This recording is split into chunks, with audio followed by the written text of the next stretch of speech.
Hello everybody, Raggy the Ghost here. Welcome to the Haunting Hour. I'm here with Shock Trooper today. I'm not real. Yeah, I know. Yeah. So, last episode I had Seriously Trash here where we talked about media censorship and the big push for censoring games and stuff that is very scary and very serious. And so today I wanted to talk about a less serious topic that I still care about, which is my favorite game, Final Fantasy XIV. And Shock understands most of my issues with the current state of the game, but there's a few other things that I want to go over. I want to talk about current recent updates and news and stuff on it as well. And then if we have time at the end, I also want to talk a little bit about Silent Hill. So this might just be Final Fantasy XIV talk. This might also be, hey, my worries about games that I enjoy. But we'll find out very soon. Indeed. So, Final Fantasy XIV is my favorite game of all time. Final Fantasy is my favorite, ever, like, absolutely. Final Fantasy, like, not even exaggeration, though, like, my favorite game used to be Alan Wake, and then Trash got me to play Final Fantasy XIV, and I fell in love with it. I did bounce off of it a couple of times, but once it clicked, and I've been playing it almost non-stop since, except for one little time, but we'll get to that. Final Fantasy is my favorite franchise as well. I love the games. I love the world building in each of them. Like even the bad ones, quote unquote bad ones. I know that Final Fantasy VIII is a very contentious topic in the community, but I do think that 8 is fantastic. I enjoyed 13 for what it was. I haven't played 15 yet, but I know enough about it. But I will be playing it soon. I plan to stream all of the Final Fantasy games. If you want to come see those, links down below. We're playing through Rebirth right now. So, Shock, you got into Final Fantasy XIV not too long after Trash got me into it. After I was hooked, he dragged you into. Yeah. Yeah. So we've been playing since I think it was like back end of Shadowbringers was when we started.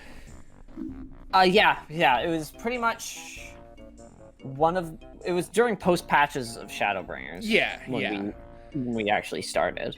Yeah, because I was it was the pre-order, because I remember that it must have been probably like 5.3 or something around there, because that was just when you could start to pre-order Endwalker. Yeah, somewhere around there. When it clicked for me was when you got into the game, and it clicked for me after I finished Realm Reborn and got into Heavensward. So by the time Endwalker came out, I was mid Shadowbringers already. So, And then you were catching up too. I think you were in like late Heavensward or Stormblood by then. I think I was in the like beginning Stormblood at that point. You were catching up pretty quick, because I think you even passed me at one point in the post patch of Shadowbringers. Yeah, I think you I do remember past that. me. Because you were like, hurry up and finish so we can all start Endwalker together. And I'm like, I'm trying, bro. I have work, though. Yep. Yeah, no. I've been playing Final Fantasy for about 5 years now, Final Fantasy XIV. And I have consistently loved it. But I'm not super thrilled with the current state of the game, which is what I kind of want to delve into today. So, Realm Reborn, like I said, I bounced off of it a few times. It didn't click for me right away. I played for a few hours, wasn't into it. It was very slow. Trash said, no, keep going. So I tried it again. Still couldn't get into it. Thought that a lot of my issues were because of like the limitations on the free trial. Boy, how stupid I was. So I bought the full version of the game. Well, I mean, I pretty much did the same thing, so yeah, you know. but I think you clicked with Realm Reborn a lot more than I did at first. I especially because even though it's an MMO, it's also very similar to like an RPG. Oh yeah, no, it's a Final Fantasy game before it's an MMO. Yeah, which I mean, to be honest, before 14, I didn't have a whole lot of experience with Final Fantasy. This was the main Final Fantasy that like I played. I played like 2 hours of 15 back on the Xbox One, and that was it. Okay, fair enough. It's weird because we had like such like different experiences with the series leading up to getting into 14, because I had never actually known until Trash got me to play the game about the rework and the rebuild of it. I was completely blind to that. All I knew is that 14 came out and everybody said, wow, this is garbage, and then I never played it. I didn't. I went the whole time, like I saw it getting updates. I remember seeing Shadowbringers get announced. I think they showed a trailer at one of the game, like at an E3 or something, if I'm not mistaken. I remember seeing a trailer for Shadowbringers and not having any idea what was going on, and being like, wow, this game's still going? I thought it sucked. Oh well. And just moved on from that. But then Trash was like, no, you gotta play Final Fantasy XIV. And I'm like, okay, I'll give it a try. Because he explained the whole rebuild of the game and the lore and everything, and how they wrote 1.0 being bad and like getting reworked as a whole new game into the lore for 14, and it just was like, okay. Like, that's a really cool way to go about it. And so yeah, and like I said, I've always loved Final Fantasy, but something about 14 at first didn't click for me, and I bounced off of it a few times. But Trash was insistent. He kept saying, like, keep going, keep playing, just trust me. And he was, like, early on in Stormblood at that time. And there were a couple scenes that, like, caught my attention. By the way, this video from here on out is going to have spoilers all the way up through Dawn Trail. I want to make that very clear. So if you haven't played 14, you plan on playing 14, you're playing 14, but you're not caught up, bear in mind spoilers for the entire game. Womp womp. Prey Return to the Waking Sands was a big one. Like, after the fight with Titan, when the Garleans attack the Waking Sands and, like, kill everybody, that kind of caught my attention. I was like, oh, shit, like, things are happening. Especially after the fetch quests that came before that, where you have to go and get cheese and wine and stuff to help with, like, putting together a feast. Like, that was rough. And apparently that's where a lot of people stopped playing the game, and I don't blame them, because I think that's also where I bounced off of it one time as well, was like in that quest line. I just fell off of it there, and then got pushed to go. Trash pushed me to keep going, so I got back into it, and then I got to that scene. It's like, oh shit, things are happening now. I think that for anybody who's struggling to get into 14, do keep going. Honestly, once you get past Garuda in Realm Reborn, which is like near the end of it, it kind of just builds, and it kind of keeps going. And a lot of it is laying the seeds for things in the future. I'm replaying Realm Reborn right now. I'm in post-Realm Reborn content, and I'm appreciating it a lot more now that I know what it builds to, and like what the seeds that it's planting are. And also with the expectations that I have, like, I know it's a slower part of the story and that it has to build up to everything that comes later. Heaven's Word was a masterpiece, and oh my god, I cried a few times in Heaven's Word. The expansion hurts a lot. Yeah. Stormblood is really good. I do not care what anybody says. A lot of people used to say, oh, Stormblood's the worst expansion. Stormblood's great. Stormblood is slower paced, but it's also got so much world building to it, and all like the really big, like, super hype moments come in the post-patch. But that's not really a bad thing, because the base expansion does such a good job of planting those seeds and building up to it.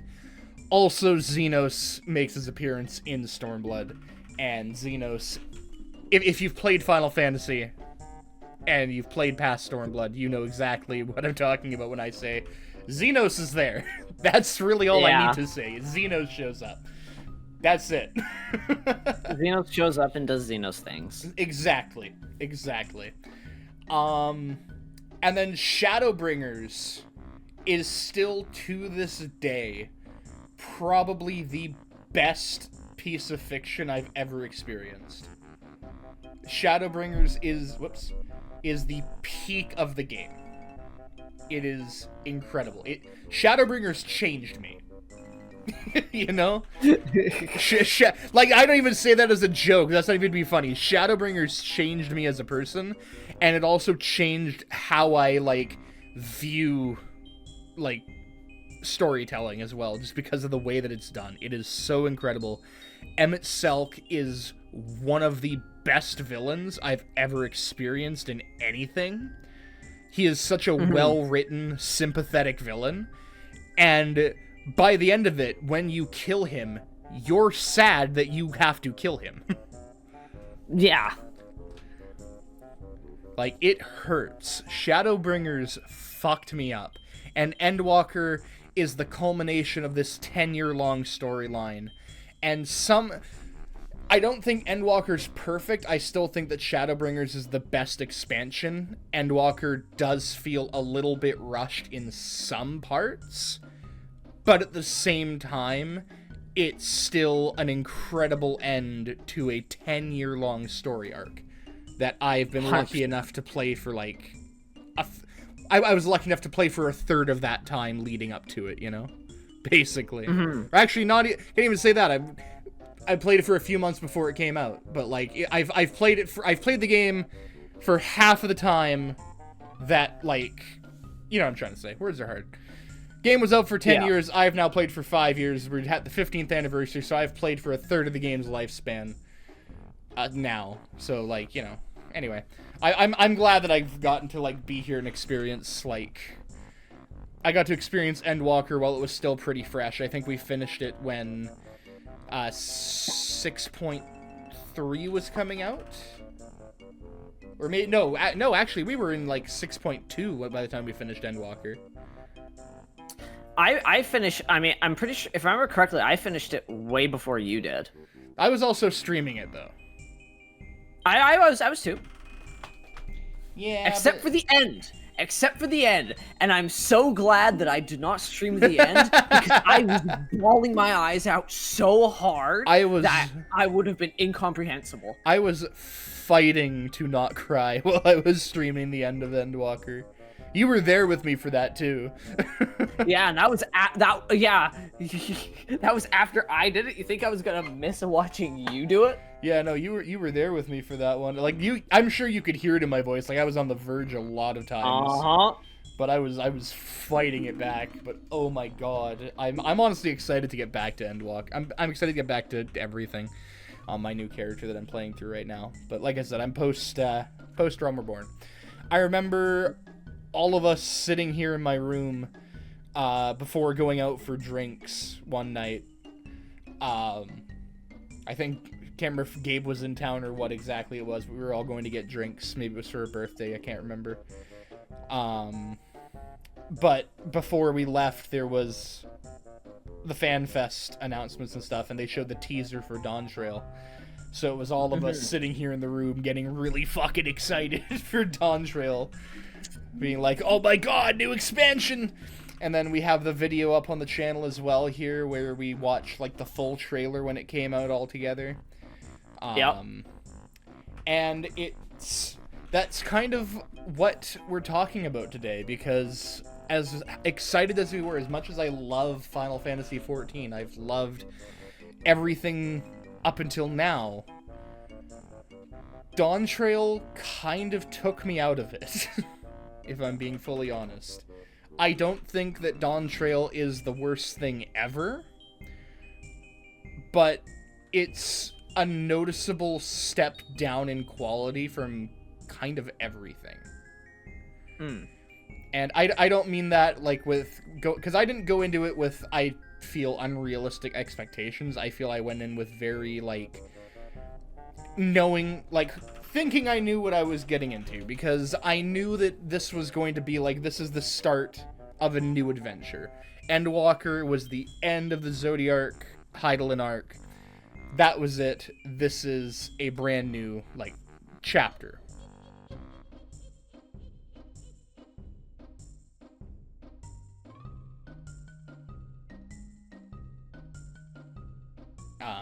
Yeah. So I didn't go into Dawn Trail with unrealistic expectations. I knew that this was the start of a new adventure.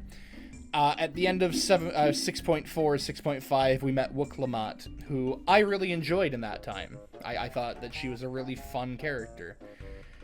And I was excited for this, like, hey, we're in a new adventure. We're going to be building up the next 10 years.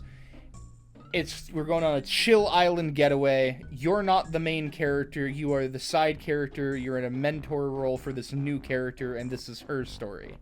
And I was okay with that. I was on board for that. That was what I was ready for with Dawn Trail. And for the first 2/3 or so of the expansion, we did get that. Mm-hmm. But at the same time, there were still some issues that I had with it. I was still enjoying it for the most part. But it got to a point, and I can spoil anything up till 7.2 for you. Anything past that you haven't played. You haven't played 7.3 yet. Yes, I've not touched 7.3 yet. Yeah, so I won't spoil that for you. I will mute at some point and ramble about that myself real quick, because I have issues with that. But we'll get to that. I still think that the pacing of Dawn Trail was a kind of inconsistent and all over the place. I ended up stopping playing for a good, I think, 8 months or something. Right at the scene where they killed Galulja, or Galuljaja. Mm-hmm. The big two-headed lizard man who is not a bastard throughout the story. Yeah. I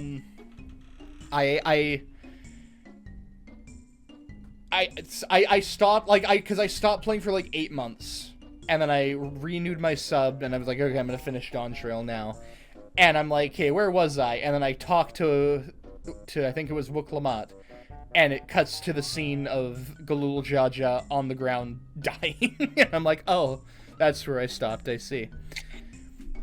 Yeah. Because, like, I'm okay with there being, like, a sudden, like, holy shit, we're only this far into an expansion. In Endwalker, getting to the moon and fighting Zodiarch on the moon, and I was like, holy shit. And then I realized right after, it's like, this is a level 93, or level 83 quest. Yeah. Like, we're in the first third of the expansion. Why are we fighting Zodiarch? What else could they possibly do? And then it just got crazier. And more painful. But with Dawn Trail, we go from slow pace, slow pace, slow pace, to all of a sudden there's, like, basically spaceships, these futuristic ships flying in and attacking the city, and now there's a new world-ending threat. Like, out of nowhere. And that kind of took me out of it. Because it wasn't like a, oh, holy shit, it was like a, what's happening? Like, what's going on? Huh? Yeah, like, huh? It wasn't well-paced in that regard. I think if... Trash said to me before that he thinks that the Rite of Succession should have been the entirety of the expansion. And that the post-patch content should have been everything in Solution 9. And I agree with that. I do think that that would have been better. It would have given us a build-up to Sphene to give her more proper development. And it would have given Galulja more, like, character as well. It would have given him a bit more time, because as a villain, he's kind of bland. Like, he's a villain because, oh, I feel ignored. Papa no love me, Sag. Yeah, like, it's not the worst villain motivation, but he does feel evil for the sake of being evil at times, which is very frustrating. As soon as I saw Sphene, I was like, yeah, no, she's going to be a villain. She's going to turn on us in some way. That's not my only issues with it. I do think that it's weird because, like I said, in the 6.x patches, 0.4.5, I thought Wook Lamont was a really fun character. But that Wook Lamont and the Wook Lamont that we have in Dawntrail are not the same character.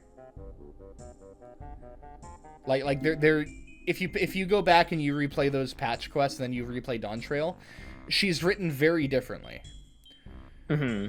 And she has a lot of tonal inconsistency in her character, as far as like, oh, I love my people, I care about my people, I want to be a hero for my people.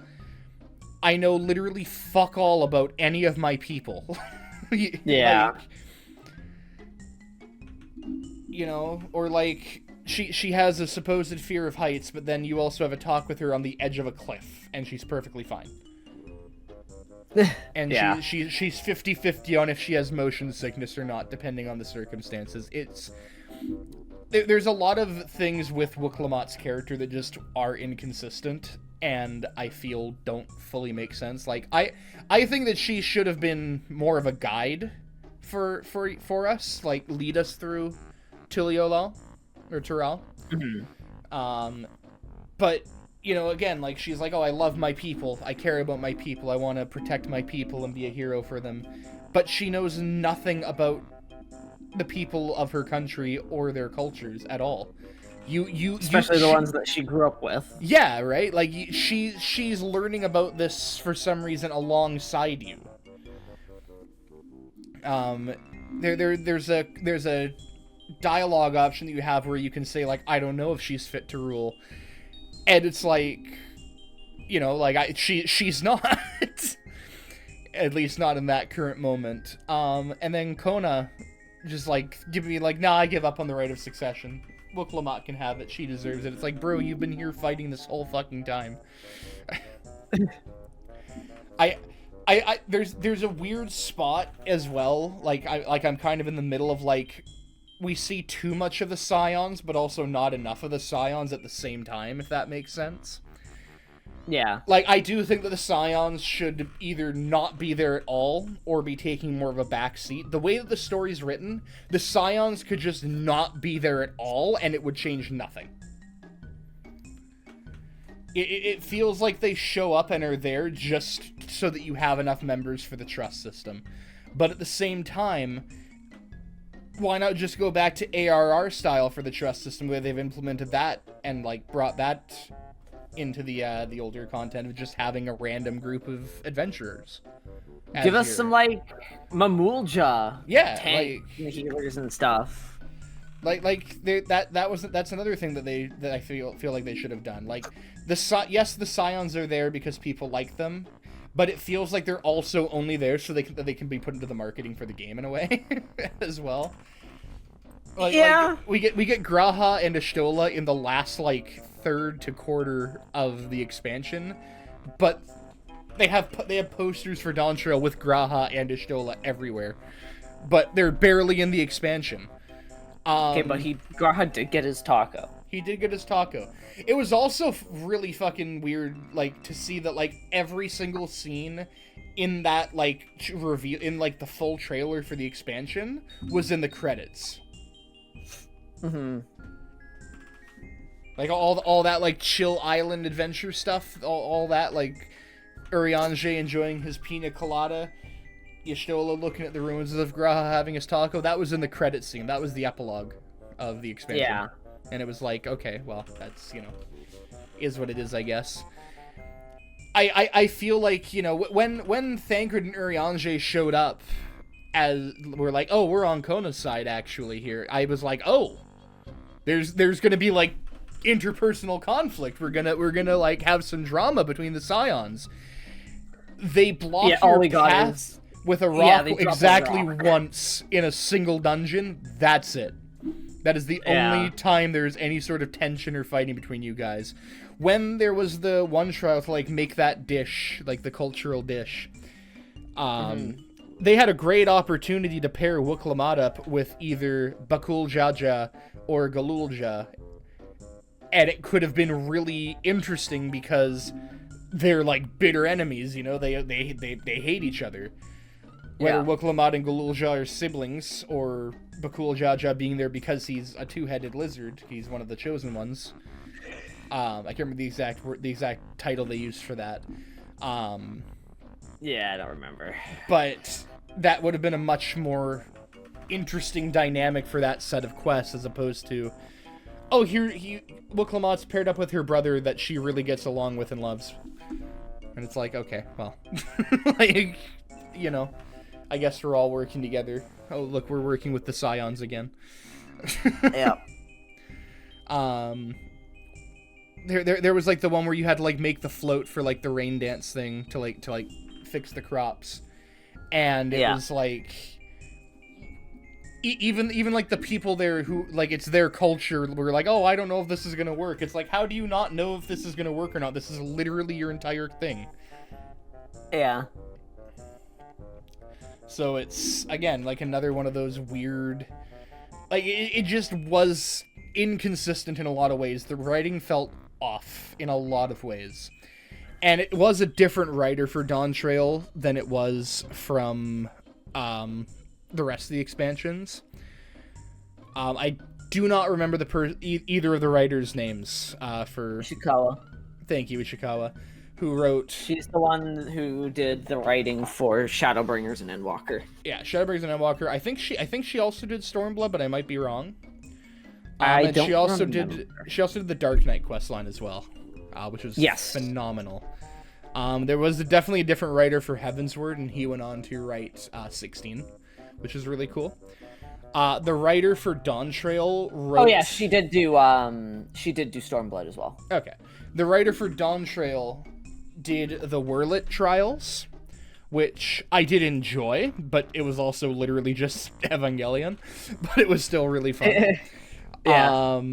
But he also did, what else did he do? I think he did Baja's storyline, which was, I don't even remember Baja's storyline. And I think he did, like, the Dancer storyline. I haven't actually leveled Dancer, so I don't know the Dancer storyline. It's pretty fucking mid, if I'm being honest with you. It's just kind of rough. And I think he did some of the Beast Tribe quests as well, but I don't know which ones. Okay.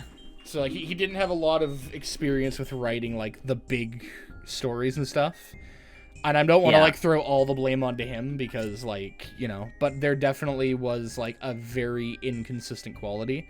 And as well, like, with the pacing, it feels like people were writing the Rite of Succession and Solution 9 separately and just kind of had to figure out how to put it together at one point. Because, again, it just happens so out of nowhere. And it feels very inconsistent. Characters, like the Scions, make decisions that they wouldn't typically make, you know? Like, it just felt very weird. I think that Kryl got done really dirty, and I'm an avid Kryl hater. I do not like Kryl, like, very much at all as a character. But I think that they really did her dirty because this looked like it was... And, yeah, we kind of got some stuff for her with, like she meets her parents in a simulation for, like, all of 2 quests, and that's her big story. Like, she kind of just gets put on the back burner, and what really... Like, yes, Wuklamad was the main character of this expansion. That was all, like, that was guaranteed from the start because of the 6.x patches, and I was expecting that. Yeah. But I also think there would have been a much bigger emphasis as well with the build-up on Kryl and Erenville. And they both got just shafted until the very end. And then they got left with having to rush through things because it was so late in the story. They didn't really get a whole lot to do after that. The people that they're trying to meet and, like, you know, like, to get their character arc and development are already dead. Yeah. And it's like, okay, like, on one hand, yeah, it's a little bit sad, but on the other hand, we've had no build up to this because we've been so focused on Wook Lamont. There's a reason why Speak to Wook Lamont is such a meme in the community over Dawn Trail. Wook Lamont has, like, I think more than double the amount of lines of dialogue as to any other character. You know, there's some, like, and there are quests, like, all the way back to ARR that are literally just talk to a couple people, but they feel even more mundane in Dawn Trail at times. Like, there's a quest when you get, like, to Solution 9, or not into Solution 9, but, like, the town outside, where it's like, oh, go talk to the farmers, and so you go and talk to the farmers, and they're like, yeah, we're farmers. And that's all that you get. They tell you about how they do farming. And that's the whole quest. And I was like, all right, that's something, I guess. I feel like I might have had, like, a harder time getting through the end of Dawn Trail if it didn't knock me out for 8 months, you know? Yeah. I know that Trash, like, went through it all, and then he hasn't touched the game since. It took him out of the game entirely. He's going to buy a month after he recovers financially from going to PAX, but, like, he's very not into it right now. And that sucks because, like, you know, we all kind of bonded more over Final Fantasy XIV when he was like, no, you guys gotta play this with me. And we did, and we all got hooked on it. I also, like, I'm not gonna, like, shit on her as a voice actress, but I can't, like, defend Senna Breyer's performance in Dawn Trail as well. I think that she did the best that she could with what she was given. I think Wook Lamont's writing was really weak in general, and I do think that there's a lot of lines of dialogue that they should have had her do another take for. I think one of the quotes that I've seen people say is shouting in lowercase, which does sum up a lot of her lines. Like, it was to the point where they had to go back in, like, I think it was 7.1 or 7.2. Or maybe it was when 7. Yeah, no, because I played... No, because it might have been 7.3. One of the patches... It was 7.2. Was it 7.2? They went back and they replaced her entire voice lines from the last trial of the base expansion. Because it was rough. And it still wasn't great the second time around. But at the same time, again, I don't want to, like, I'm not going to throw the blame of that all onto Senna Breyer. I haven't heard her in other roles. I don't think that, you know... I would assume that they picked her because they felt that she was best for the role. But at the same time, I don't think that her performance was up to par. But again, a lot of that is also on direction. It's on the writing. It's on the characters themselves. Because a good actor or actress can't really do a whole lot for a poorly written character. You know? There's only so much you can do. Exactly. And the same with, like, direction. If they're not giving her proper direction for, like, a scene, then that's also not going to translate well. And that's not necessarily on the actor or actress. That's on the direction they've been given. I think Wook Lamont is kind of shoved too much into the center. Again, I know this is her story. But she's too much. She's very suffocating at times. And that's, you know, it's frustrating. And I don't know. I wish Dawn Trail was a different expansion. You know, there's a lot in here that I like, but there's also a lot that I dislike. When I started playing the post-patch, I was actually way more into it than I was anything in the base game. as far as like the story goes for Dawn Trail. Bringing back the real Sphene was really cool. There's like because I was like, yeah, no, they brought Sphene in like at the last arc of the expansion, and she gets no development. But in the 7.x patches, you have the real Sphene, and she gets development. And there's this inner conflict of her, like, if it were the real me that had been in this situation to make these choices, not the endless me that's based off of my mind, like, would I have made the same choices? Would I have, would I be doing this too? Or, like, would I have made more morally sound decisions? Like, there's a little bit of existential dread there. Yeah. Like, what would I have done in this situation? Would I have done the exact same thing? It had me hooked. I was very invested in it. Exactly. I was like, wow, this is way better. This has me really hooked. And then we get to the topic of 7.3. And while I like most of it, the very last moment of it kind of frustrated me. So I'm going to take this moment to mute here on Discord for a few, just so that you don't get spoiled. No spoilies! Because I don't want to ruin it for you, but at the same time, you're going to see the scene and you're going to understand exactly why I'm unhappy about it. Like I said, let me know when you are playing 7.3. I want to run the dungeon and the trial because they're very fun. And I want to hear your reaction to the scene in question. Yeah. So, but I will mute for now.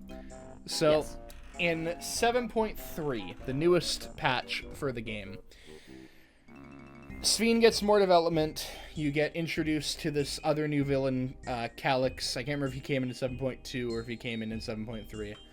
Or he was just alluded to in 7.2. But he is also an Endless. He is the subconscious uploaded into this terminal. Into the same terminal that Sphene was trapped in. And he starts off like a very interesting villain, where he's like supposed to be really smart and think 10 steps ahead, kind of like L from Death Note in a way, where he's like, no, I'm ahead of you. I know what I'm doing. I've But he also makes really stupid choices that contradict his character. He's supposed to be really smart, but he's like, oh, damn these pesky heroes. It doesn't feel... It's hard to write a super smart villain who's always thinking ahead of the character, because for them to fail, they have to make a really stupid decision, whether it's because they just make a dumb choice, or whether it's because they're too cocky or whatnot. It's hard to give, like, a satisfying way to get to, like, finish that, It's either done really well or it falls flat, and unfortunately with Calyx, I found it kind of fell flat, personally. But that's not my gripe with 7.3, because in 7.2 you fight, I can't remember her name. You do the trial, and he's like, okay, well, I've taken this combat data and I'm gonna create the perfect being to kill you. And you go through the dungeon, and he's like, I've gathered even more data, and now we're gonna summon... I have the perfect creature to defeat you, Warrior of Light. And he's like, okay, well, we're summoning a primal. And he summons Necron from Final Fantasy IX in, like, the arena and everything. They did... I will say I'm kind of slightly disappointed that there's a lot of rehashing of Final Fantasy IX. Just like I as much as I had fun with it, the 6.1 through 3 patches of Endwalker was literally Final Fantasy IV retold in a way. It's not terrible, but it definitely felt more fan servicey than actually serious, and a lot of Solution 9 and on did as well because of how much it was like, no, this is just Final Fantasy IX. But you fight Necron, who does have some really cool mechanics. He has these arm things that'll reach out and grab you, and if you get hit by that AoE, you actually get dragged into a separate plane where you have to fight a couple enemies and then platform your way up to safety, which is very neat. But after you beat Necron, you finish the story, you've defeated Calyx. He is... You see him in, like, the void of this terminal, because he's an Endless. And...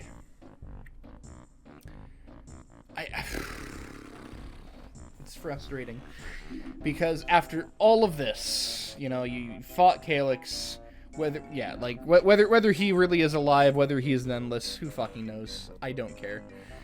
I don't know exactly where they're going with this, and I may end up being okay with it after we get the next couple patches when the next expansion comes out.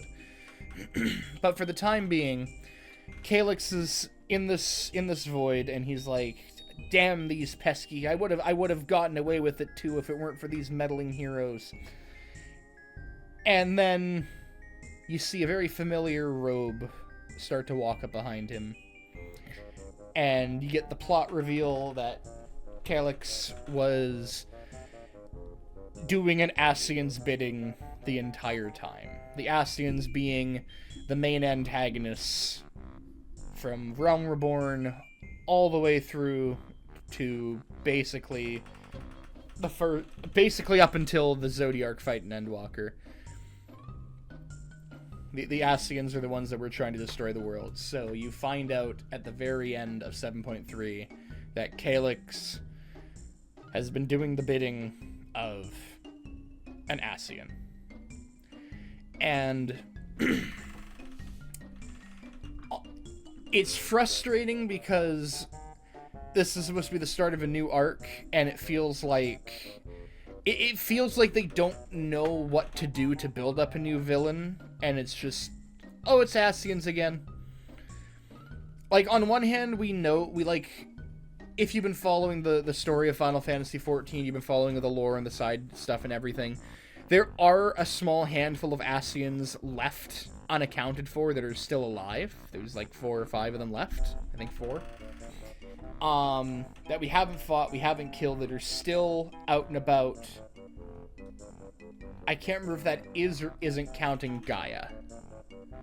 I do not remember if that's counting Gaia or not, but there's at least 3 then. But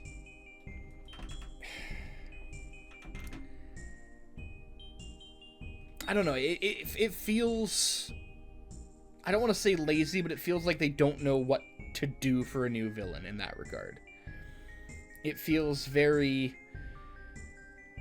we don't know what else to write, here's an Ascian. And that's kind of frustrating. But on the other hand, it could turn out to be totally fine. I could end up looking back on that in a year or so once we get the next patches and we get 8.0 and going, well, I was wrong. This is perfectly fine. But for the time being, it's very, very frustrating to see. Because it feels like we're just going back.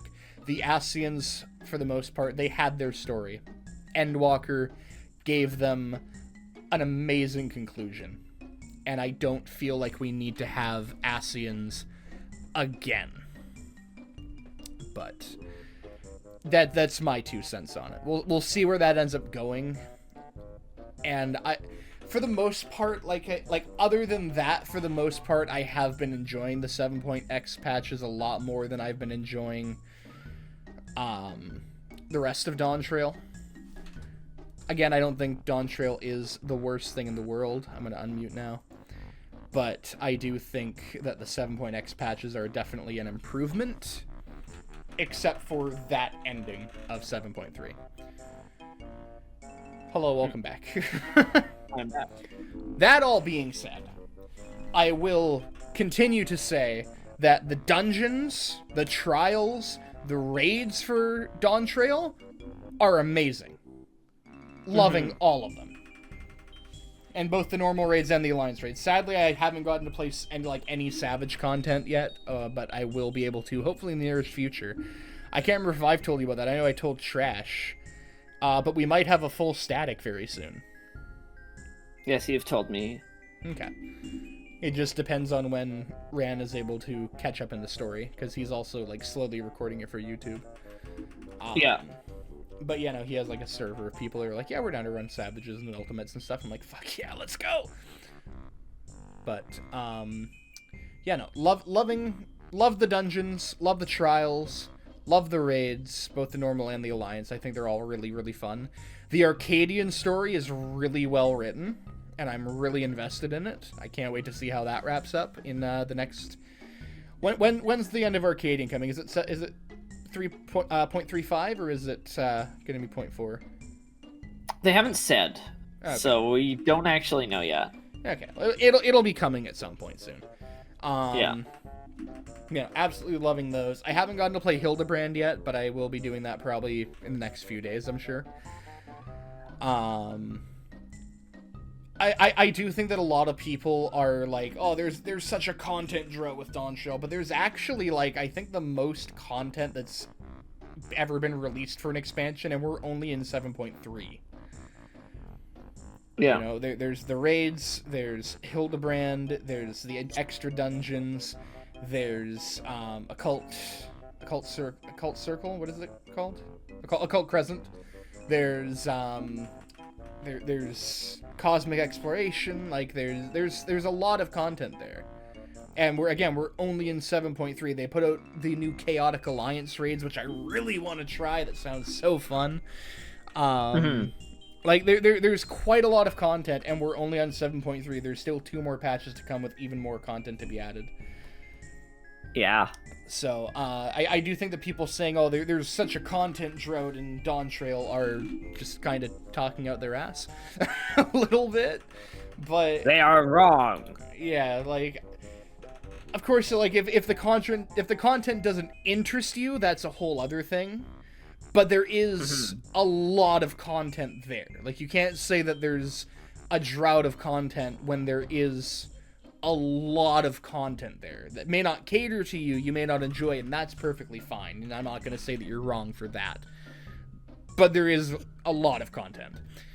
The relic weapons, I'm glad, aren't just a tombstone grind this time. Yes, there is tombstones involved in them, from what I understand. I haven't done the relic weapons yet. But from what I've heard, there is tombstone grind, and then the rest is, I think it's a Cult Crescent, is it not?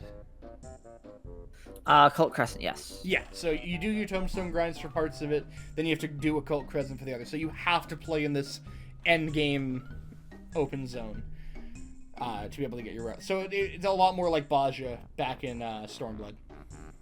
Yeah. Or was that Shadowbringers? Baja. It's level 80. Yeah, it's Shadowbringers. Okay, yeah. I know. I remember unlocking Baja after doing the Evilist raids, so it was like, oh, this is Stormblood content, but it's not. It's Shadowbringers content. But yeah, no, it's like there's a lot to do there. Moving on from my complaints with the story, actually, last thing on it. It does. There was just the FanFest announcements the other day, like literally a couple days ago. And FanFest means we're going to be getting the trailers for 8.0 very soon. We're going to be getting a lot of updates and stuff. And the way that Yoshi P was talking in that announcement video does sound like they're taking a lot of the criticisms and feedback to heart, and that they're going to be taking that going forward with both the next few patches and with the next expansion. And a lot of people online are like, oh, but we don't want to wait until summer 2027. We don't want 3 years of Dawntrail. But, like, on one hand, that's kind of keeping up with the release schedule anyway, in a way. Yeah. I think it might be slightly longer, but, like, it's not like it's a huge difference. But also, who knows? Because they could just release it faster. They could just give like a very insane release window.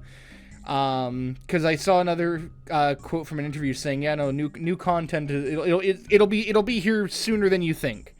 So it's like, you know, And like he said, major updates coming with these fan fests as well. So there are huge things coming to 14, hopefully in the near future. The fan fest, it's April, July, and then the last one is Halloween and November 1st. So Yeah. So fan fest is coming up. We're gonna be getting new updates soon. That being said, there is some other drama going on with Final Fantasy XIV, which actually just had a big update either yesterday or today as well. And that is the Mare Synchronos situation. Shock, how much do you know about that? It was actually this morning. Was that this morning there was the update on it? At like 1 a.m. our time. Ah, okay, yeah. Okay, so like literally, yeah, no, I saw it like before I passed out last night. So that means you know about the Mare situation, correct? Correct. So for anyone who isn't aware, Final Fantasy XIV does not allow mods. This has been a thing since the release, and there's many reasons for this. The main one being, it's actually illegal in Japan. There are laws against modding online multiplayer games in Japan, from what I understand. So, whether or not, Square Enix cares that much, they have to enforce it because it is, there's laws. They can face fines and legal issues if they don't enforce that. So they say you're not allowed to mod the game. But at the same time, they also understand that a lot of the mods, for the most part, are just cosmetic. Like, I myself use texture upscaler mods, and I use a shader pack to make the game look slightly prettier. That's it. Sometimes I like VFX changes because I think they look cooler than the base animations. That's, it is what it is. But at the same time, I understand that is against the rules of the game. So you'd kind of do it at your own risk. But again, the devs up till this point have been very... Don't talk about Fight Club. Yeah. They're like the cool parents when you try and smoke a joint or something, or try weed for the first time. You're like, I don't care if you do it, just make sure that you're being safe. Do it at home. Don't let us see it though. It's a very as long as you're not drawing attention to it and making a big deal out of it, Square doesn't really particularly give much of a shit if you mod your game to change the visuals and stuff. What they do have issues with specifically is people using mods and stuff to make ultimates and stuff easier, and also the thing with Mare and what Mare Synchronos was a repository and a mod thing that you could activate where you have your own code and you share that code with somebody else who has Mare, and that syncs up your mods. So let's say that I've modded my game and I have a mod for an outfit that I think is really cool, and Shock here has his own mods for an outfit that he thinks is really cool, and instead of us having to download those mods ourselves and install it, we just send each other a code on Mare, or our Mare codes to each other, and that will then sync our mods so that I can see his cosmetics and he can see mine without having to download them. Except it does download it. It downloads it onto your PC, which also opens up the gates for potential malware. Or, if you have a less beefy PC, somebody could always come in with fucking 10 million visual effects and crash your game on you. Just for existing if they give you, if you share your Mare code with them. So Square Enix put out a statement this morning. Let me go and grab that real quick.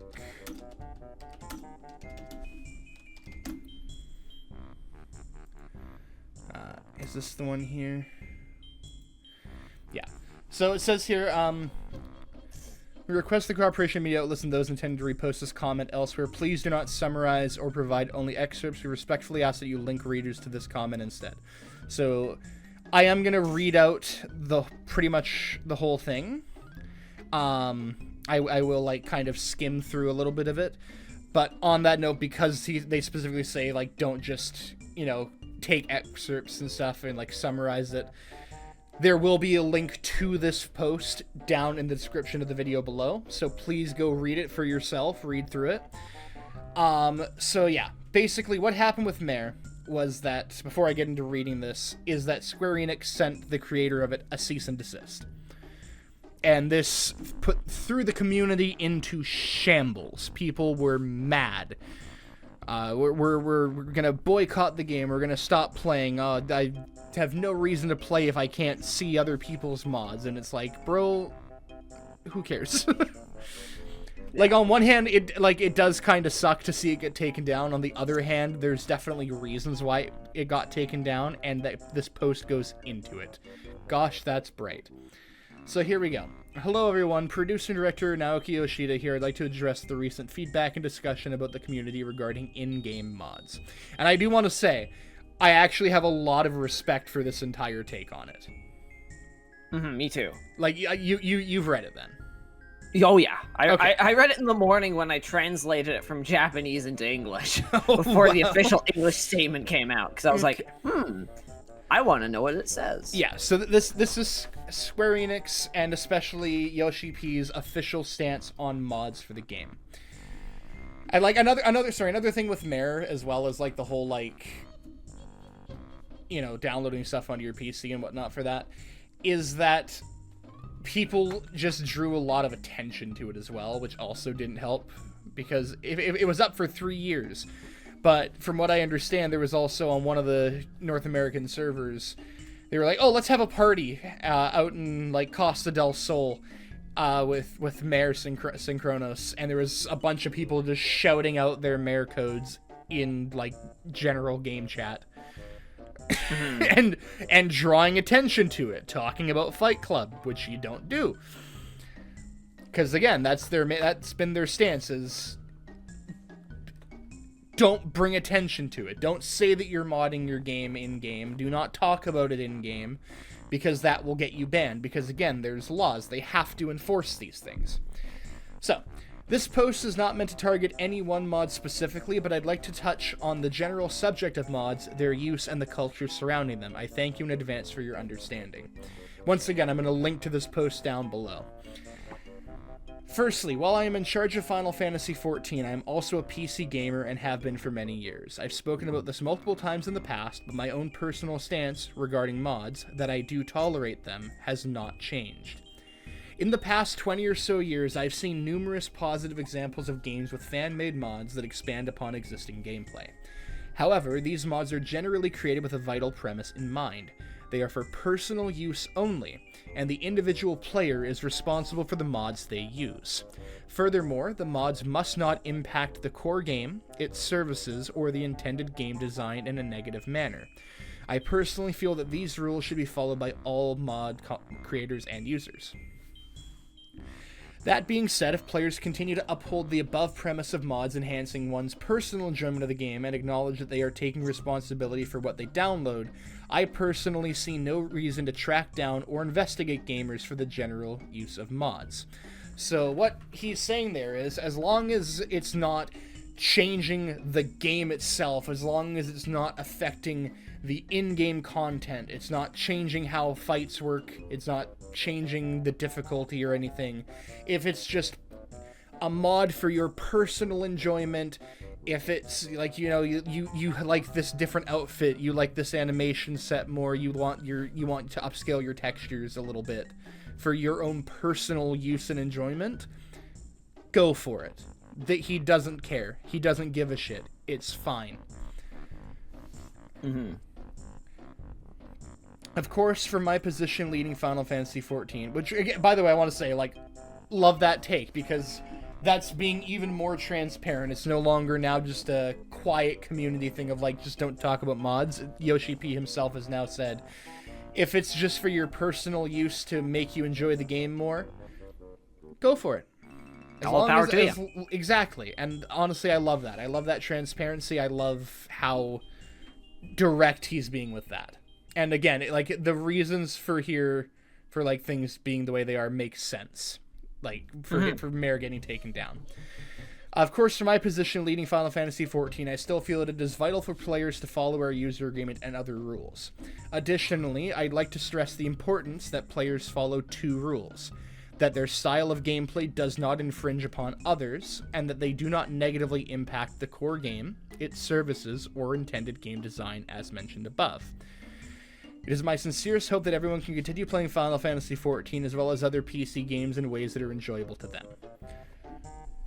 And he goes into detail of what he means by infringing upon others and negatively impacting the core game and its services and such. Below, I'd like to elaborate on what infringing upon others and negatively impacting the intended game design entail.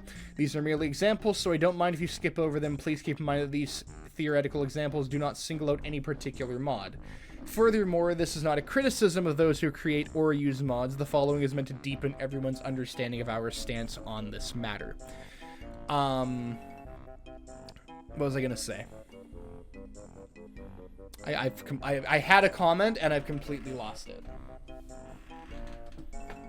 I'm sure it'll come back to me. But yeah, again, like they don't really care if you're using mods as long as, again, it's just for your own personal use. Exactly. Yeah. Here we go. So, altering item and character appearances. In Final Fantasy XIV, we have several extremely high-end duties that challenge players to their limit, known as ultimate raids.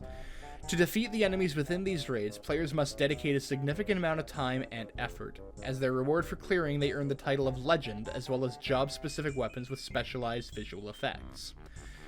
Let's say player A loves ultimate raids and is motivated to challenge them at every opportunity.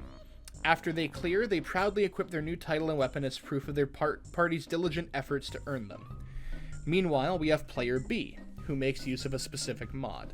This mod allows them to bypass the conditions for obtaining in-game items, making it possible for them to equip any item in the game, including items that must be purchased with real money.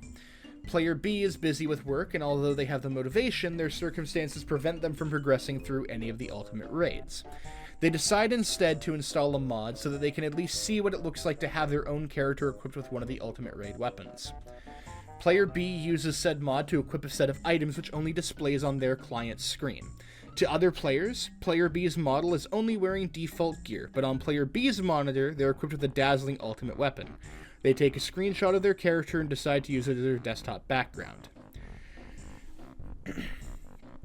In this case, Player A has followed the rules of the game and worked hard with their party to clear the ultimate raid, earning themselves a weapon and a title as evidence of their feat.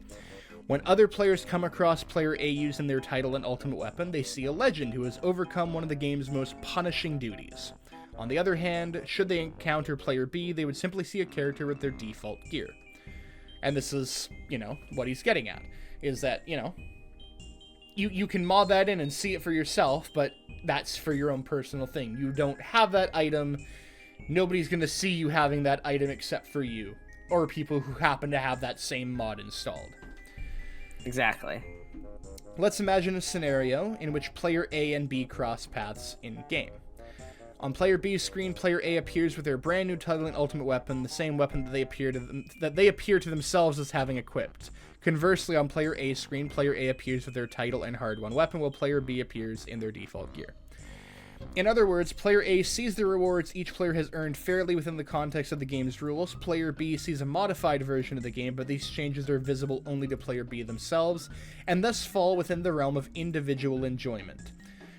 Please note that this is not intended as a judgment on the virtue of one approach versus the other. So he's not saying you're a bad person if you mod this in, you should feel bad, you haven't done the work. All it's saying is... You're a horrible person if you haven't done the ultimate raid. You spent so much time developing. All it's saying is, in this case here, the person who's done the content, everyone's able to see that they've done this content, that they've worked hard for the content, that they've grinded and learned the fight for the content. And you can have that on your character and see it without doing that, but only you can see that. And everyone else is just going to see your regular gear. But if having that visual makes you happy, makes you enjoy the game more, all the power to you. As long as because it's for personal use. And that's really what one of their big things here is. Similarly, if a player chooses to install a mod, the risk of encountering a computer virus, for example, is borne by the individual. Once again, mod at your own risk.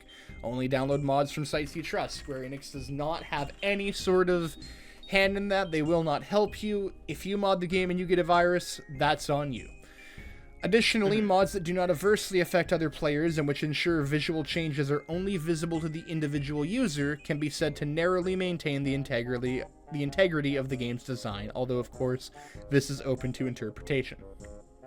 So again, you know, like as long as it is just your side, they don't really care. However, oh yeah, that's what I was going to say before. When this happened, a lot of people were like, oh, they're going to come for Dalamud Launcher next. Like, no, they're not. They're not. They're not coming for the other mods. They're not going to be shutting down modding. They're not going to be hunting you down for having a texture upscaler or a booby mod. Like, nobody gives a fuck. Like... But you know what I mean, though? Like, they're not going to fucking hunt you down and ban you for using those mods unless you're...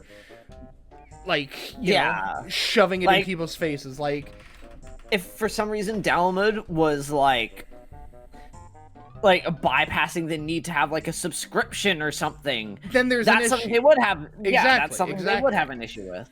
But this is just not. Yeah, no, this is not that. Like, it's, you know, it's there's a reason why Mare was taken down. And it's not because they're like, oh, we're shutting down mods. No more modding your game at all. It's literally Mare kind of broke their rules for modding. And again, people also don't know when to shut the fuck up and drew attention to it. Yeah. It's honestly like, it reminds me of the situation with Vims back when that got fucked and shut. Like, everything got taken off of Vims. It was a great site for, whatchamacallit, for like archiving old games and like preserving the media, and people started talking about it on Twitter and drew attention to it, and so they got hit with DMCA strikes and like had to pull basically everything Nintendo. Yep. And anything SCA. So like, yeah, no, it's like that. Like, it was fine until people drew attention to it, which is the biggest culprit of why this happened. When it happened. Because we were like, it's been out for 3 years, why is it an issue now? Because people drew attention to it. Yep. Here we go. So, however, if a mod was updated and its changes became visible not just to the individual mod user, but to other players too, what would the implications be? Player A, with their title and gear earned from hours of concerted effort with their friends, and Player B, with their mod-derived gear, are now on a level playing field, so to speak. This development may not concern Player B, but for Player A it considerably negates the cooperation, time, and effort invested, not to mention the pride they might have felt in their achievement. After all, their rewards are now available to anyone with the mod installed, albeit lacking the corresponding in-game attributes. So what this here is saying is... here. Yeah, so what that's saying is literally like, you know, if you have Mare and you have this mod that gives you replaces a weapon with the skin of an ultimate weapon, but then everyone has your Mare code and they can see that weapon, then people who've actually grinded for that weapon are going to be there like, well, why bother grinding for it when you know, just mod it in, everybody can see it, you know, it feels bad. Because like, as much as like it's a joke to be like, oh, haha, this person has a legend title, what a tryhard, but it's like, you've worked really fucking hard to learn that fight, and to beat that fight, and to earn that title and that weapon. Like, I want to get into Ultimate Rating, and I can't wait to have that static, because it's going to be so fucking fun to be able to move on to Extremes and Savages and Ultimates and learn them properly and, like, prog them with everybody. It's going to be a blast. Like, I'm excited for it. I'm excited to get those titles and to get those weapons, and I'm going to have to do it on both my fucking characters now, too, so we're going to have to double prog them. Actually, I have to do it 3 times because I want to get I want to get Black Mage and Sage for Guinevere and Dark Knight for Clementine. So we'd have to do all the ultimates 3 different times. It's gonna be fucking crazy. In this example, other players have been infringed upon, and the intended design of the game has been negatively impacted. Although player B may have been unaware of the mod's precise functionality, their usage has diminished other players' motivation and circumvented the game's systems.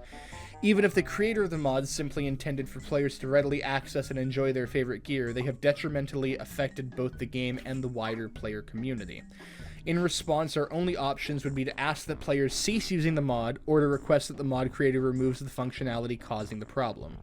Of course, we could also implement preventative measures in-game, but this would divert programming resources from other areas, potentially damaging the enjoyment of other players in the long run. So what they're saying is, they would much rather send a cease and desist to a mod that is causing issues and breaking their rules like this, like Mare was, in terms of making things fair for everybody. And also, I'm pretty sure this is going to get into as well, but for like cash shop items, right? Exactly. You know, because like there are mods to like just mod in cash shop items too, which again, like that also goes against their TOS. Like you can download the mod and use it yourself, but you don't actually have that gear. But nobody else is gonna be able to see that gear unless, of course, again, they have that mod installed. But they're also saying here, like, we could in theory like implement an anti-cheat and track down anybody who's using mods, but like that's very costly and time consuming, and like that would also take money away from the development of the game itself, which we don't want to do. We want to be able to focus on the game. So unfortunately, shutting down Mare was their best option in the long run. The scenario outlined above is just one example, but I hope it clarifies the differences between mod usage within the realm of individual enjoyment and mod usage which is damaging to the game itself. Some players might ask, well, what about a mod which only makes changes visible to other users of the same mod? The issue is that any mod which makes changes visible to others requires the manipulation of rewriting of game files, which is fundamentally even more problematic and destructive. Even supposing that this theoretical mod provided generous improvements to the game and was well received by all players, the moment a problematic feature is introduced to said mod, we must insist that players stop using it. Another example of such a feature, a mod that allows players to freely equip optional items and display them to others. What does that say to the players who go through the trouble of saving up to purchase these goods from the Final Fantasy XIV online store? Are these players losing out by not using a mod? Again, like, if it is in fact breaking the rules of the game, this, like, it's well within their right to be like, okay, no, that's enough, stop, shut it down. Absolutely, 100%. Yeah, like that's the thing, and I support that. Like, yeah, like as much as I'm like, because again, like me and Trash just did an episode last month on media censorship and why that's bad, but I don't think this falls under censorship. This literally falls under. This is literally breaking a TOS, breaking the TOS issue of the game, and again, because of laws regarding modding and stuff like this in Japan, they do have to also enforce it as well. Mm-hmm. Otherwise, they could face legal repercussions. Again, this is from what I understand. I'm not an expert on the subject. I don't claim to be an expert on the subject. But from what I've been reading, learning, and understanding regarding the situation, if they don't enforce these policies, they could get into legal trouble. Mm-hmm. Some may say that Square Enix is trying to blame. Some may say that Square Enix is blamed for trying to make money by demanding that players spend extra on optional items. We operate our servers and data centers 24 hours a day, 365 days a year, with the hope that our players can enjoy a reliable gaming experience. Currently, global inflation is taking its toll at a rapid pace, driving up server electricity costs, the cost of land, and even the price of servers themselves. We do not want to increase subscription fees for players if at all possible, but keeping our game running requires sufficient income. If we start creating a deficit, Final Fantasy XIV may no longer be able to operate. This is an example of damage dealt to the services we provide. So again, by having these mods that allow you to get cash shop items without paying for them and having everybody be able to see them without having to spend money on it, on one hand, like, you may be like, oh, well, they just want us to buy stuff from the cash shop. It's like, yes, they do, because that's keeping the game afloat. Final Exactly. Fantasy XIV is Square Enix's biggest moneymaker. And it's also expensive for them to run because, again, server costs are going up. Things are getting more expensive due to inflation. That's not a joke. It's costing them... honestly, I don't know the exact amount of money the game brings in or exactly how much they make off of the game. But I can't imagine that they're making an insane amount of profit over cost to run the game just through subs alone. I'm like, the cash shop, I'm sure, is a massive help to keep this game funded and running and afloat right now. Okay. Yeah. In these cases as well, we ask that players refrain from using such mods or remove the offending function from the mod itself. I personally understand that modding culture is rooted in good intentions, but we are given no choice but to act if mods even incidentally threaten player motivation or the viability of our services. Let's consider another theoretical mod. Now we're getting into the Gooner stuff. Yeah. Let's consider another theoretical mod, one that displays your character entirely naked. If this presentation is displayed only on the user's screen, that might fall into the category of personal use and responsibility. Bear in mind that this is my personal interpretation and not a discussion of whether that behavior is right or wrong. However, if the user posts a screenshot of their naked character publicly on social media, Final Fantasy XIV itself may be subject to legal measures by regulators in certain countries. So, again, they have to enforce that. You know, you can't have your nudity mods online. You can't post that on official places. Yeah. You know, like, keep it to yourself, that's fine. You know, whatever you do in your own time is what you do in your own time. Whatever the fuck you goon to is what you goon to. I don't really have much to say on that, like... But, like, again, there's a reason why they have to crack down on this, because, again, like, right there... If a user posts a screenshot of their naked character publicly on social media, Final Fantasy XIV itself may be subject to legal measures by regulators in certain countries. Laws that regulate the content of video games grow stricter by the year. These laws are there to protect minors and for a variety of other reasons, but the fact remains that they are tangibly becoming stricter. We have a duty to provide our services in adherence to the laws of all countries where Final Fantasy XIV is available.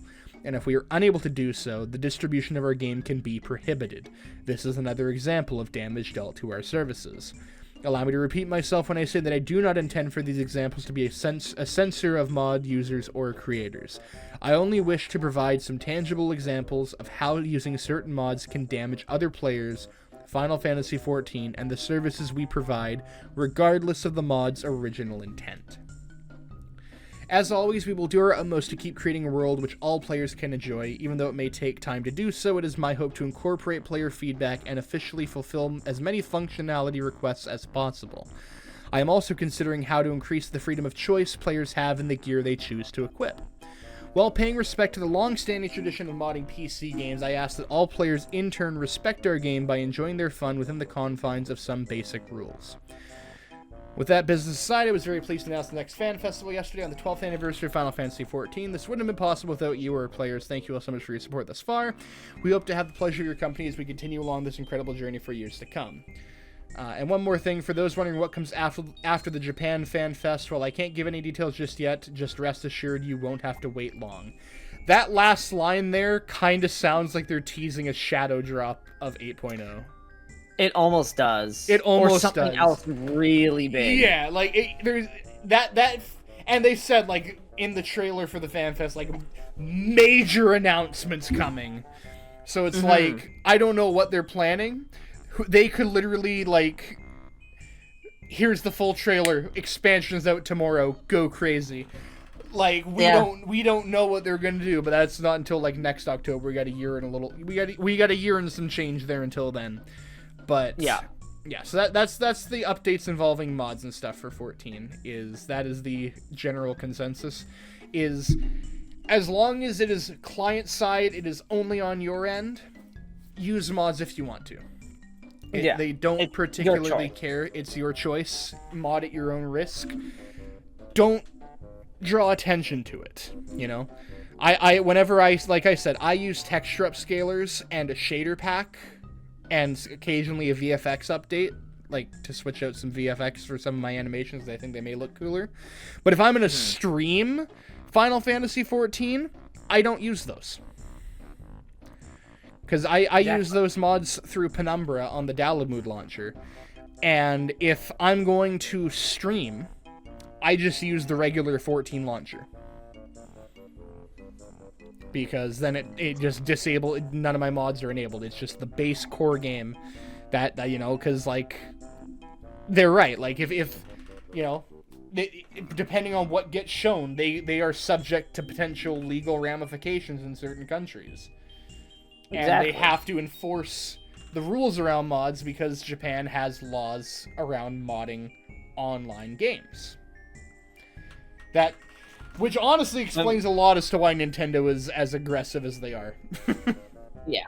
To be fully honest. And also, not even just between countries, they can get into trouble with other companies. Like, oh yeah, you port in your favorite Fortnite emote. Go ahead, keep it to yourself. One of the mods that I have, which again I wouldn't have on stream, it literally replaces the Harvest Dance in the game with Herald of Darkness from Alan Wake 2. Yeah. Peak, absolute peak. But it's like they can't, you know, again, that could get them into legal trouble because of with Remedy. Or, like, you have the whale mount. Like, there's a mod that replaces it with the pelican from Halo. Like, again, that could get them into trouble with Microsoft. Like, you know, they don't want to deal with that. So that's why they're like, well, you know, keep it personal. Keep it to yourself. If you're going to mod the game, do it. But it can't impact anybody else, and it can't get us in trouble. Otherwise, we have to take action. Yeah. Yeah. So that's really what I like. That's what they want to talk about. I'm nervous but excited for the future of 14. It is my favorite game of all time, and I really do hope that with the way that they're talking, it sounds like, and it's giving me hope. I really do want to see the game improve and get back to where it was before. One of the other major things I've seen people talk about is how formulaic it's been. Dungeons being 2 pulls in a wall, boss, and 3 times over since, like, Stormblood. Or, like, 2 packs, sorry, not pulls, you know what I mean, like, you know. 2 packs of enemies, then a wall, then 2 packs, then a boss, and then repeat. And then, like, there's been a consistent, like, okay, well, the dungeons are gonna fall on, like, this level, like, level 73 and 76 or whatever. The trials are going to fall on these level quests, and, like, so on. So it's, like, very predictable of, like, when you're going to get a boss or a dungeon and stuff. And people are like, they need to mix that up, they need to change that. Alternate, like, before they reworked ARR, some dungeons, like, 1,000 Maws of Totorak originally had, like, a few different paths you could possibly take. And yes, it led to people typically beelining for the easiest one all the time. You still had, if you were a group of new players and you didn't know, you had a lot of choices. You could take different paths to get through it. It'd be cool to see optional paths show up again in dungeons, you know, as opposed to just, like, being straight hallways. I love some of the designs of them. The I think it's 7.3 dungeon was fucking crazy. It definitely felt weird going from Chill Island Adventure to Another World-Ending Crisis. And... yeah. Really...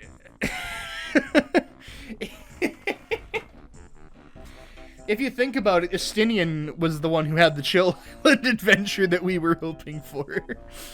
Yeah.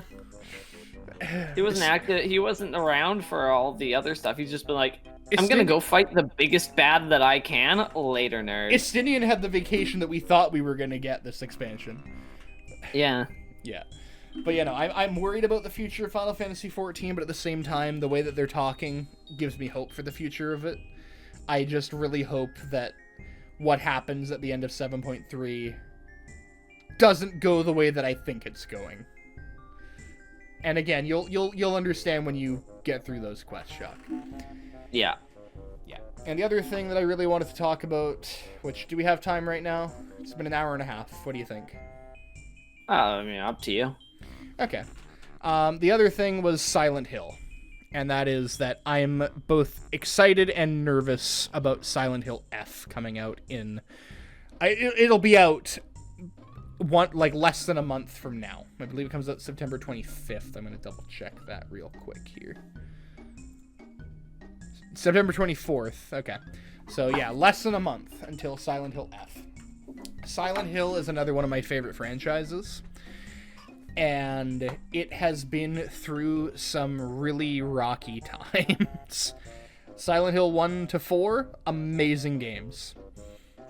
I am an avid Downpour defender. I don't think it, was terrible, but it definitely wasn't a good Silent Hill game, for sure. PT getting canceled was an absolute tragedy. It looks like OD, which is a game that Hideo Kojima is working on right now, is literally going to be PT, which can't wait to see what that turns out to be. Fingers crossed. Excited for it. I want updates on it. I really hope they show something at Game Awards this year, because I'm sure Kojima will be there as he always is. Oh yeah, he's always there. Yeah. But the thing that I'm worried about with Silent Hill F is, like, all of the early previews say that it's great. It's... One of them even said it has the potential to be the best game in the series. I doubt that. It's a very, very high bar. That is some high praise you're giving this game. These devs got about 5 hours with it, and from what I understand, the game is only about 14 to 15 hours. They got to play about a third of the game, apparently, or like roughly equivalent to. The main complaints that I've seen is that it's it's a lot more combat heavy than you would think. And I don't know how I feel about that. I'll have to wait until I actually can get it and play it. Because apparently the most fluid and well-made combat in the series, but that doesn't bode well when it's a survival horror game and the combat's supposed to feel clunky and difficult and weird because you're trying to survive against horrors, you know? And that's the thing, is that as good as the Silent Hill 2 remake was by Bloober Team, and I was skeptical of that too, and I've said it before, I'm very glad that Bloober Team proved me wrong. Silent Hill 2 remake was incredible. I don't know how much faith I particularly have in Neobards because they haven't really done a whole lot. Like, Shock, do you know what Neobards has done? I think I told you this already, but... I have no idea. They worked on the PC and I think Xbox and maybe... They worked on some of the ports for the DMC HD collection. Mm-hmm. They worked on, I believe it was the Switch port of the Resident Evil Origins collection, which is 0 and 1. Yeah. They worked on... They did the current gen upgrades for PS5, Xbox, and PC for Resident Evil 2, 3, and 7. Mm-hmm. And they worked on Marvel's Avengers in some capacity, and they also made Resident Evil Resistance and Resident Evil Reverse. They were the lead devs on both of those games. And those, if you don't recall, are the really bad multiplayer Resident Evil games that came out with 7 and 8 and completely tanked and are already both shut down. Yeah. Yeah. So, or was it 8 and 4? Whatever. Whatever ones they came out with, they're shut down. They're gone. Like, they don't exist. Nobody played them. Nobody cared about them. Nobody liked them. And those are the developers that Konami chose to make the next mainline entry in the Silent Hill series. And I'm holding out hope because the early reviews say that the game is fantastic. I'm also worried for it because as good as the Silent Hill 2 remake was, we know Konami and they're very finicky with decisions. If this game comes out and flops, they could scrap everything else. Yeah. You know, if Silent Hill F comes out and it's bad and the reviews suck and nobody likes it, nobody buys it, and it's another disaster, they might go, well, Silent Hill 2 remake did good, but clearly people don't want more Silent Hill. Shut it all down. I'm still very much looking forward to Bloober Team's remake of Silent Hill 1. The developers of Stories Untold and Observation, which are two really awesome horror, like psychological horror games, are working on another game that we know nothing about aside from a title, which is Silent Hill Townfall. But knowing those developers, they were formerly known as No Code. I'm not sure what the new company name is. I know they were just rebranded. But I am really hopeful for that one. If Stories Untold and Observation are anything to go off of, Townfall could be something very special. But quite honestly, at this point, with how good the Silent Hill 2 remake was, how good Chronos looks, I'll have to wait until Chronos comes out next week to know for sure my full feelings on it. And depending on how the Silent Hill 1 remake goes, part of me wants to say just give Bloober the keys to Silent Hill at this point. Like, they completely turned me around on Silent Hill 2 remake.